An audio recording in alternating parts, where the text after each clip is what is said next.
She was told to wait below deck, not for a mission, not even for a briefing, just to stay out of the way. Hours passed as the weather turned and senior officers debated over maps and risk reports. The aircraft meant to respond sat cold, untouched, and the woman who knew exactly how to fly it was never called. Not until a name appeared on the flight board that no one recognized. Not until the radio caught a voice that none of them expected to hear. And then, everything changed. From which city in the world are you watching this video today? If this story intrigues you, please consider subscribing to hear more untold stories of extraordinary service and the heroes who walk among us, never asking for the recognition they deserve. The deck shimmered under the heat, its surface still slick from the overnight washdowns. Jets from 4 different countries sat in sleek rows, their canopies lifted like teeth ready to bite into the sky. Flags flapped high above the command spires, each catching gusts from the open Pacific. Crew members moved in practiced choreography, their motions rehearsed for both efficiency and optics. Uniforms gleamed. Boots landed in tight rhythm. Camera crews trailed along the perimeter with gimbals and wireless rigs, collecting footage for press packets and donor reels.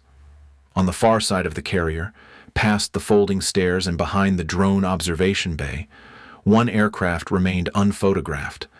The Chimiwa US-2 sat alone near the forward gantry, its dull, military gray frame flecked with salt and shadow. It dwarfed the deck crew working nearby, but no one posed beside it or mentioned its name. It was too old, too strange, too quiet. More ship than jet. It seemed almost to belong to another century. Talia wiped condensation from the edge of a deck light with the back of her glove. The lens was hot to the touch. The seal ring cracked slightly from sun exposure. She noted it by memory. Her inspection sheet was folded in the leg pocket of her coveralls, untouched. The spotlight's beam wouldn't fire until night ops resumed, but she checked it anyway, crouched low beneath the wing shadow of a trainer jet, almost invisible even at midday. Someone called out from behind the command stack. The voice was male, casual, loud enough to carry. Somebody refill the mop bucket before the photographers show up. A few heads turned toward her, then away again. Talia stood slowly, adjusted her belt, and returned the lens cover to its housing. She carried a gray utility bucket with her, wheels squeaking faintly when the deck slanted. The sun bounced off its rim like a joke aimed at the sky. Her badge hung at her chest, laminated, labeled in bold black font. Support utility, temp. No one greeted her. No one asked what she needed. Most walked past with polite nods, the kind reserved for translators and kitchen staff.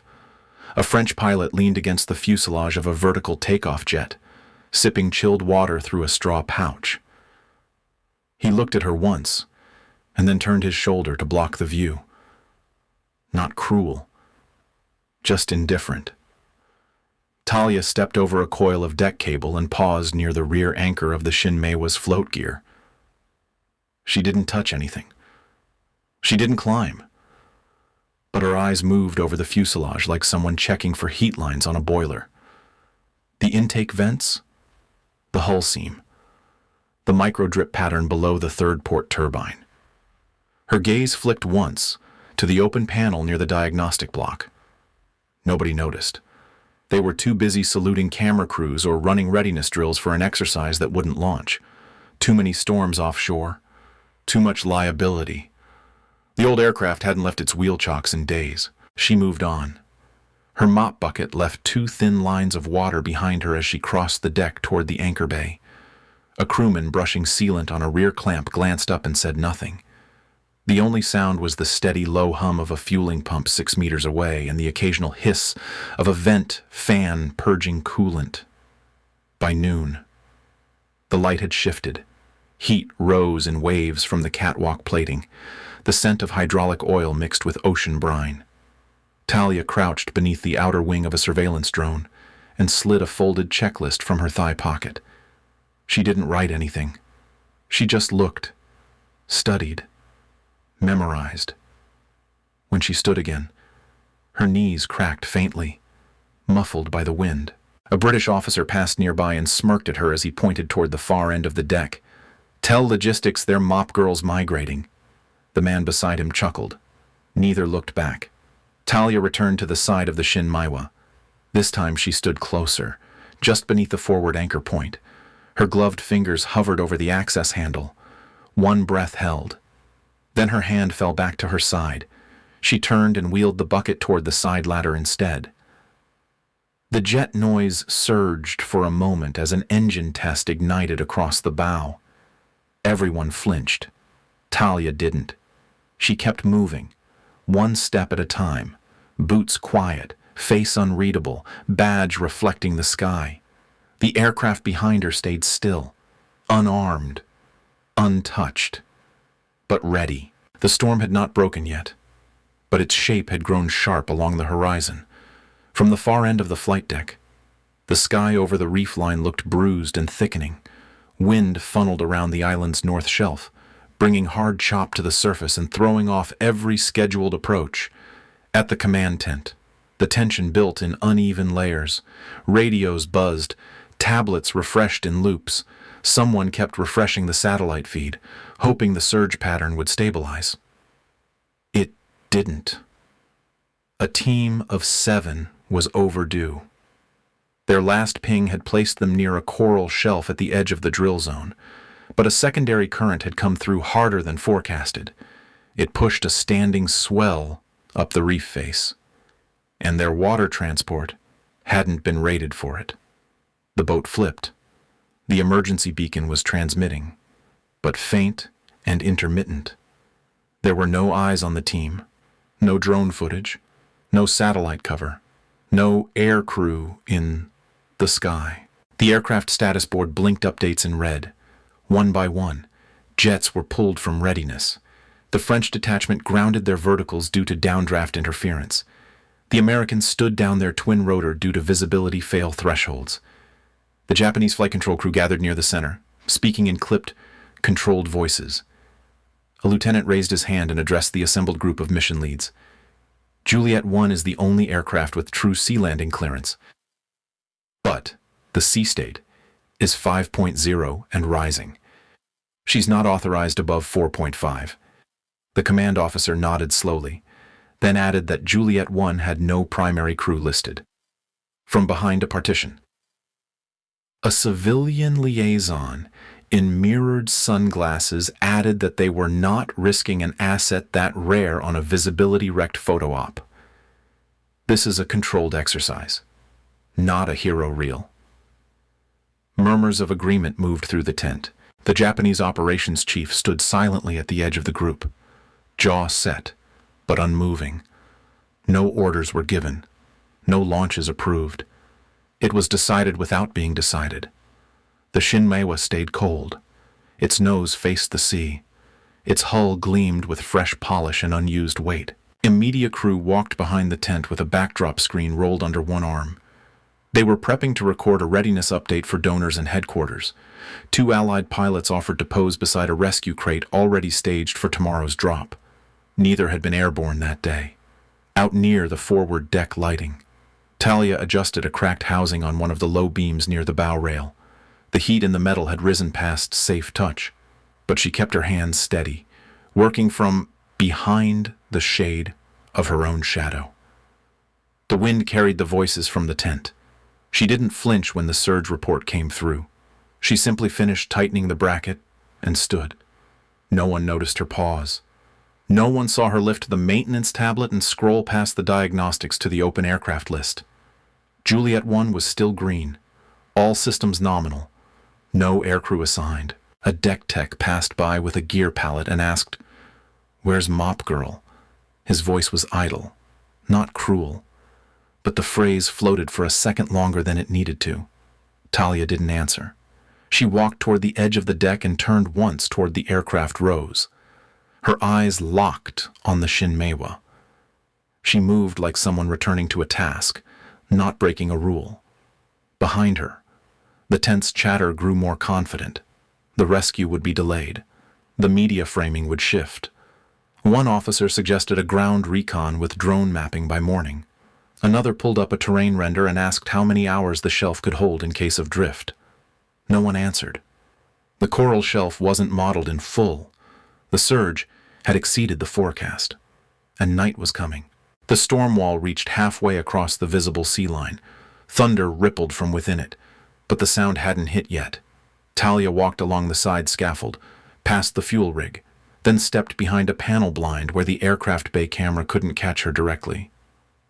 Her mop bucket was still near the corner, tipped slightly from earlier wind. Rain had begun to pool in the bottom.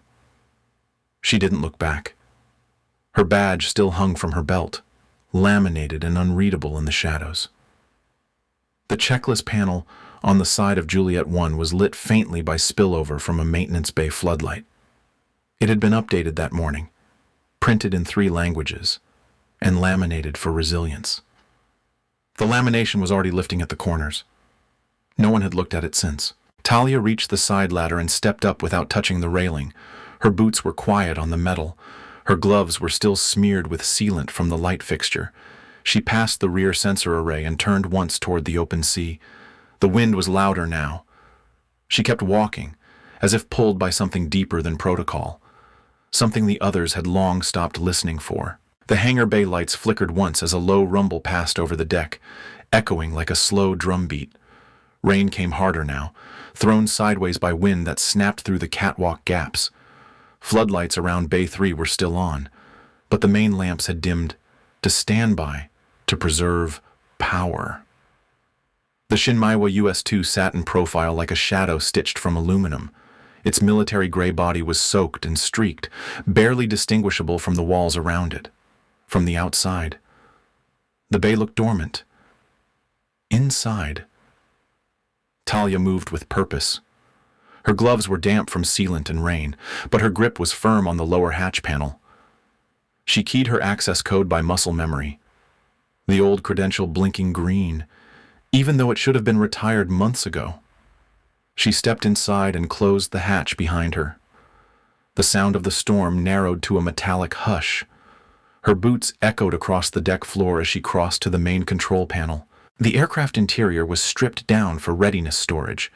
Flight manuals had been stowed, harnesses looped into dry compartments, auxiliary seats folded tight.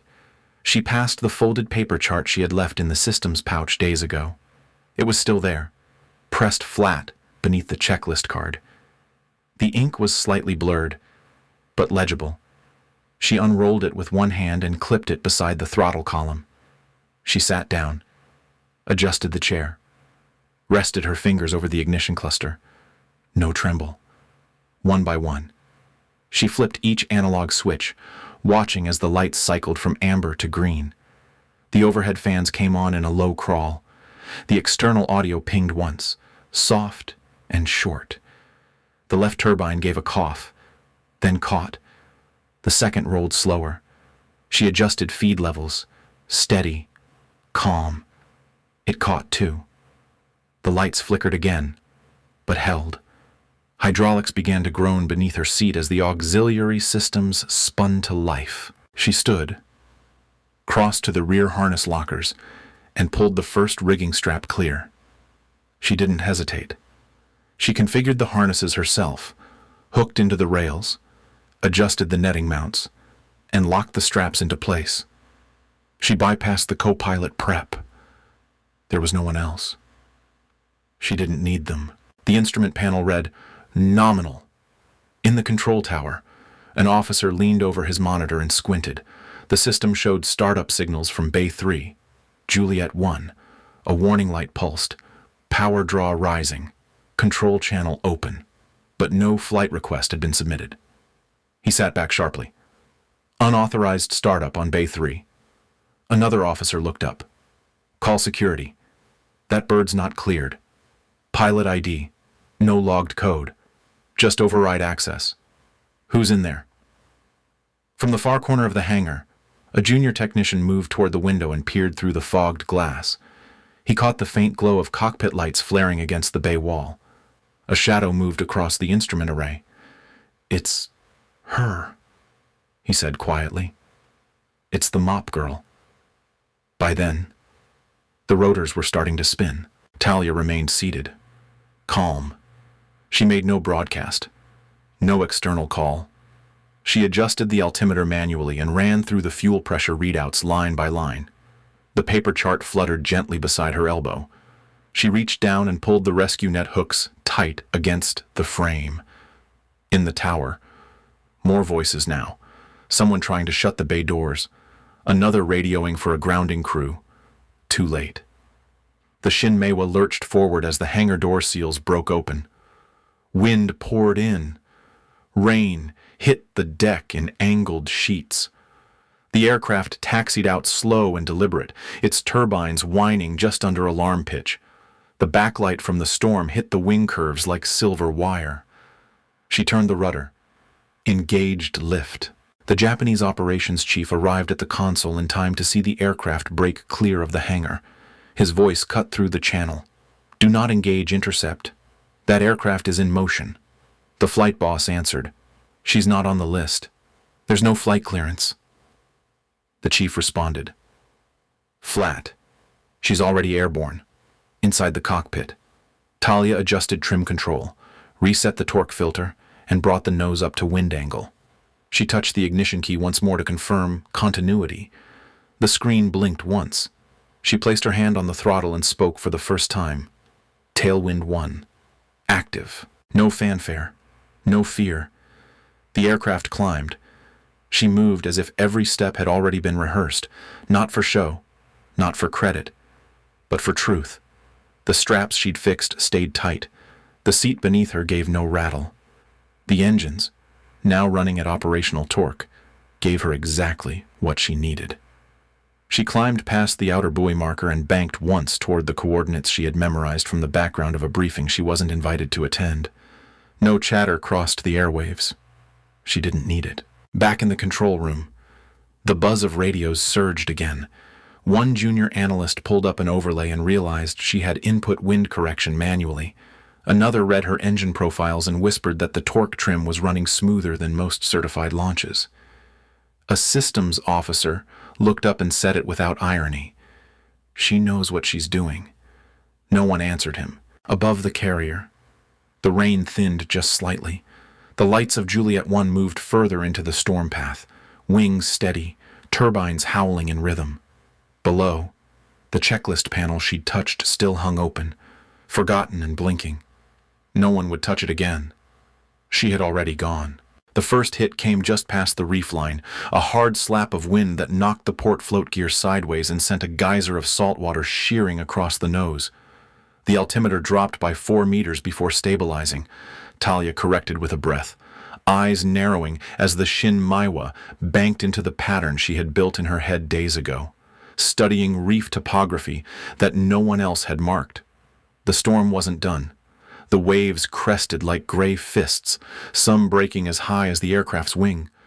There was no horizon, just motion. Inside the cockpit, alarms chirped in short, agitated bursts, stall warnings, altitude alerts, drift flags flashing red. She toggled them off one by one, not to ignore them, but to keep her mind clear.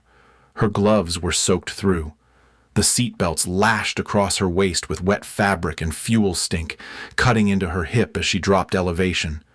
Below, flashes of wreckage floated in the troughs, bits of cargo net, an empty life vest, then a shoulder, a hand. Talia tapped the throttle to idle and feathered the descent manually. The US-2 bucked once, nose down, tail catching the crest of a swell as the main floats hit the water. The entire airframe jolted, spray exploding upward, slamming against the lower hatch. Her left engine screamed with the torque correction, then settled as she eased off control input and let the ocean drag her. The aircraft skidded, tilted, caught again, but it held. 7 figures were spread across the reef shelf and waterline. 4 were hanging onto a chunk of fiberglass. 1 clung to coral with both arms hooked in. Another floated limp, face turned. She powered down the forward drive and pulled the release on the rear cargo ramp. It dropped slow, nearly stalling the aircraft. Waves splashed inside the bay and slicked the metal. She grabbed the pulley line and clipped herself into the rig rail, hauling the primary net down one-handed while steadying the ramp lever with the other. Every movement was deliberate, not just skilled, but memorized, etched into her muscles like code written from necessity. The first soldier reached her by crawling. She pulled him aboard by his harness and pointed to a tie-down. No speech, no questions, just motion. The second came swimming with one leg dragging behind. She looped her arm under his shoulder and walked him into the hold. The third had to be lifted. He grabbed her elbow and gasped that they thought no one would come. She didn't answer. The next one floated motionless. Talia launched the net into the surge, hooked his vest strap with the carabiner, and dragged him in inch by inch, the water fighting her grip every time the swell reversed. Her palms burned. Rope slid across skin that had already been torn open. She tied the harness around his chest and hoisted with the winch crank, grunting only once as the weight caught. Her back spasmed. She didn't stop. Rain streamed through the bay opening. Wind shoved spray into her face. She blinked it away and hauled the next two bodies up the slick ramp, one arm under each as she walked backwards with knees locked and boots slipping. A fifth figure tried to speak, but choked instead, coughing seawater onto the deck. She rolled him into a crate corner and shoved a shock blanket over his chest. One man screamed over the howl of the ocean, his voice nearly drowned by the turbine. They came back. I think they came back. His hand was cut and shaking. He didn't seem to see her. She pushed him gently toward the ramp rail and kept moving. The last soldier was wedged in reef break. Blood leaked from his scalp and ears. His fingers twitched. She swam the last 15 meters to reach him, kicking against the undertow. Her foot struck coral. Pain fired up her shin. She grabbed his belt and hauled him clear, lungs screaming. The salt water blinded her for a second, but her arm held. She lashed the net over his body and dragged both of them up the incline. Her knees hit the bay floor hard enough to bruise. Her elbows gave way.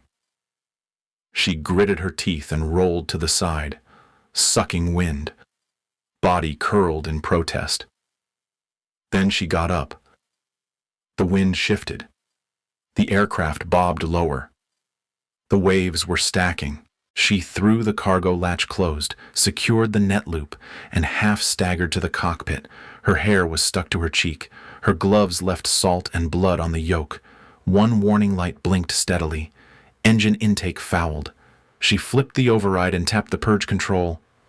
Nothing. She tried again. The right engine sputtered, then roared. She pulled both throttles up, slammed the hatch locks, and angled the nose toward open water. The aircraft dragged slow, like dead weight through mud. She kept the flaps half set, tail pitched forward, nose barely above plane. One more crest hit them square and nearly tipped the float gear. She adjusted trim. The rear groaned. The altimeter shuddered. 10 knots. 11. Still not enough. The last wave lifted the US-2 like a hand and nearly slammed it again. She took it, let it carry them forward. On the rebound, she hit full throttle and felt the whole body rise half a meter, then more. Spray hammered the glass. 12 knots. 14. 18. The float gear scraped something hard. Coral or drift metal. The rear hull bucked. She kept her arms stiff, jaw locked. 21 knots. The altimeter clicked. Lift. They were climbing. The carrier deck had turned to metal glass under the storm. Rain fell in sheets, flattening against the steel with a sound like hail on drums.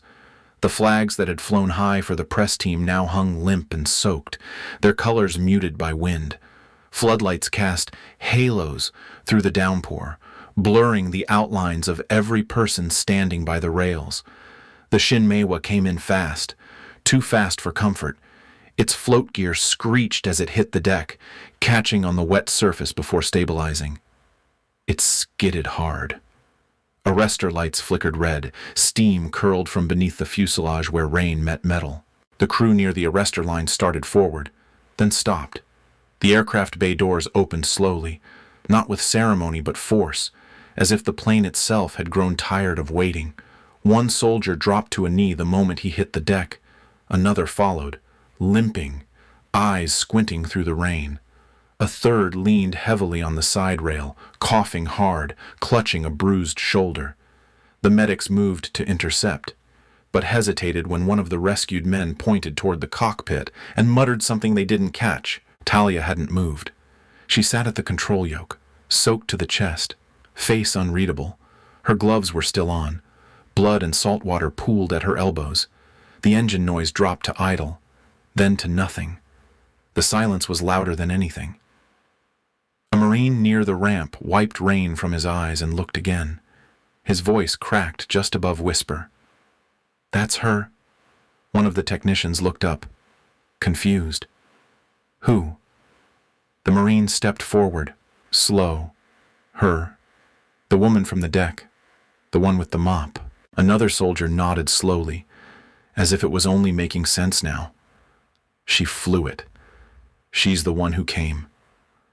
A medical officer opened her mouth to ask a question, but the words didn't leave her lips. She only turned toward Talia and gave the smallest nod. Recognition not of status, but truth. The junior Japanese officer who had seen the launch from the hangar window stood just inside the bay entrance. He bowed his head once. No one else moved. No command voice rose. No reprimand. No orders. Just the sound of the wind tugging at fabric and the deck lights blinking over and over like a pulse. She remained exactly where she was, not demanding anything, not explaining, because she didn't need to. Her presence was already a statement. The wet deck reflected the entire moment back at those watching the wounded stepping out into the rain. The engines ticking down. The woman at the controls. It wasn't triumph. It wasn't defiance. It was return. Wordless and exact. One of the American officers stepped into the light, halfway between cover and command. He froze as her eyes met his, then looked down. No one spoke. The sound of a rope hitting the floor echoed from the hold, and someone finally exhaled. Another soldier sank to the ground and stayed there, shaking. A tech wiped at their headset with one sleeve, only realizing now how long it had been pressed against silence. In the cockpit, Talia's hands stayed on the controls, her breath even, her posture unchanged. The rain ran down the windows like drawn curtains. She had come back, and that was enough. The engines wound down in slow intervals, each turbine sighing into silence.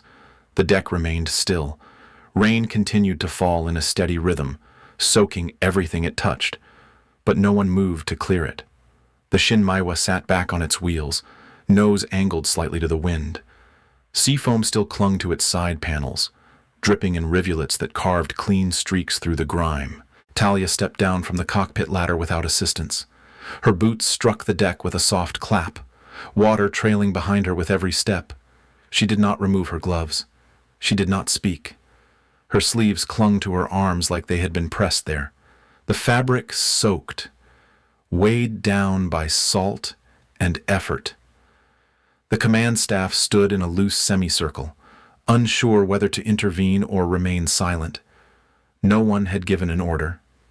A Japanese officer, the same one who had bowed his head when she landed, stepped forward. He did it again, this time lower, held longer. A gesture not of apology but of acknowledgement. Talia inclined her head, but not by much. There was no triumph in it. Just recognition. Then the American deck lead stepped forward, the one who had joked about mop buckets and photo ops. He held his helmet under one arm, his expression unreadable. He raised his hand and saluted. He didn't say anything. Talia looked at him. Not through him. Just long enough for the moment to land. She did not return the salute. She nodded once, turned, and walked away. She had already done everything that needed saying, and the rest could stay unspoken. The aircraft remained behind her, engines quiet now, steam still curling from the float gear. Her footsteps left clean streaks across the wet deck. The sound of the storm moved farther out to sea, No press team arrived. No flag was raised. No medal offered. Just the sound of her boots crossing the threshold of what came after. She had already done everything that needed saying, and the rest could stay unspoken. As she approached the edge of the staging corridor, her eyes passed over the maintenance line. The mop bucket was still there, tipped slightly from wind, rim full of rainwater, wheels locked in place. She walked past it without pause. She had already done everything that needed saying, and the rest could stay unspoken. She didn't look back. She had already done everything that needed saying, and the rest could stay unspoken. Talia was never supposed to be the one at the controls. She was overlooked, dismissed, and assigned to the margins. But when no one else stepped forward, she did. Not for glory, not for recognition, but because she knew she could. Her strength was never in what others saw. It was in what she carried when no one was looking. Through wind and water, through silence and risk, she proved that quiet resolve often speaks louder than authority. This was not a rescue for applause. It was a return, a correction, a reminder that dignity does not need a platform to be real. If her story moved you, take a moment to reflect on the unseen strengths around you. Share your thoughts in the comments, and follow for more stories that honor the steady, the silent, and the unstoppable.